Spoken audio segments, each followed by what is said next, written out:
Et voyons à présent quelle est la portée religieuse de ce voyage papal en terre d'Abraham. Avec nous, Monseigneur Golnisch, merci d'être présent. Vous êtes en direct depuis Bagdad, où vous vous trouvez à l'invitation des autorités irakiennes. Vous êtes directeur de l'œuvre d'Orient. Alors expliquez-nous, ce voyage, cela fait 20 ans que le Vatican y travaille. Le pape Jean-Paul II l'avait envisagé. Aujourd'hui, c'est le pape François qui l'accomplit. Pourquoi une telle détermination malgré les risques sanitaires et sécuritaires ? D'abord, comme vous l'avez souligné, cette visite est effectivement attendue depuis 20 ans. Le pape Jean-Paul II avait voulu se rendre en Irak malgré le refus des Américains, puis finalement ça n'avait pas pu se faire. Maintenant ça peut se faire parce que les conditions, malgré tout, de sécurité sans être idéales, permettent tout de même d'envisager une telle visite. Mais vous le savez, le pape François veut se rendre dans les lieux où, d'une certaine manière, il peut y avoir des attentes, des souffrances aussi. Et manifestement, il vient plus souvent au Moyen-Orient qu'en Europe occidentale. Mais je crois que c'est ainsi qu'il comprend sa mission. Il veut sortir des zones de confort pour aller à la rencontre des gens qui ont souffert et pour les aider à dépasser leur souffrance pour regarder l'avenir et répondre ainsi aux attentes des nouvelles générations qui sont fortes dans ces pays du Moyen-Orient. Alors quelques minutes, on le voit, la montée dans son avion qui le mène à Bagdad. Il s'y trouve en ce moment. Le pape plaidait la réconciliation, justement, au-delà de la perspective religieuse de ce voyage. Quelle est sa portée politique? Car c'est tout le Moyen-Orient qui est concerné par cette visite, indirectement. Oui, bien sûr. Je suis aux côtés de monsieur l'ambassadeur de France en Irak, qui peut peut-être apporter sa réponse à votre question.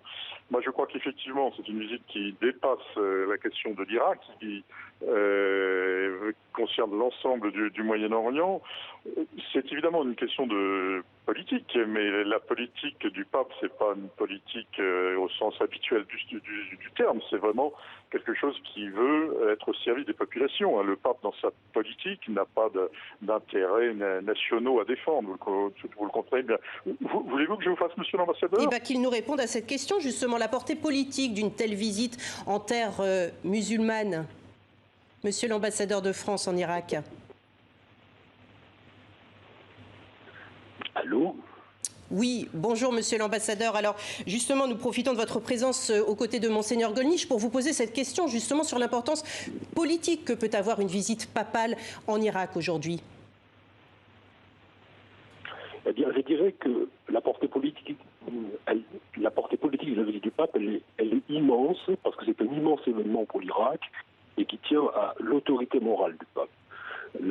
L'autorité morale à l'échelle mondiale, et le pape, la visite du pape est véritablement sollicitée, plébiscitée par l'ensemble des communautés irakiennes et par l'ensemble des autorités politiques, religieuses et spirituelles du pays. C'est ce qui est frappant quand on lit la presse ces jours-ci, toutes les déclarations d'accueil et de bienvenue.